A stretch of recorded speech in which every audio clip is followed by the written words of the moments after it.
આ ગામે ચેકડેમ તૂટી ચૂક્યો છે અને ધોધમાર વરસાદથી પુષ્કળ પાણી આવતા ચેકડેમનો પાળો જ તૂટી ગયો। આસપાસના અનેક ખેતરોમાં પાણી ફરી વળ્યા છે।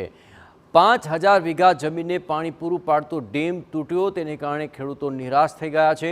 તળાવમાં વધુ પાણીની આવક થતાં ચેકડેમ તૂટ્યો હોવાનું સ્થાનિકો માની રહ્યા છે। ચીખલિયા જવા માટેના કોઝવે પર પાણી ફરી વળ્યા હતા।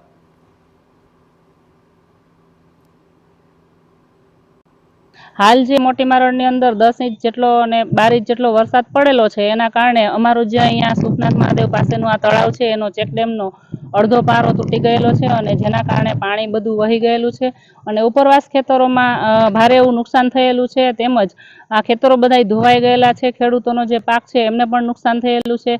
तो सरकारने हूँ एटली ज अपील करूँ छूँ कि अत्यारे जे नुकसान थयेलुं छे तेनी तात्कालिक धोरणे अमे अहींयाथी कार्यवाही करी अने मोकली दीधी छे अने तात्कालिक धोरणे एमने सहाय मंजूर करवामां आवे। રાજકોટ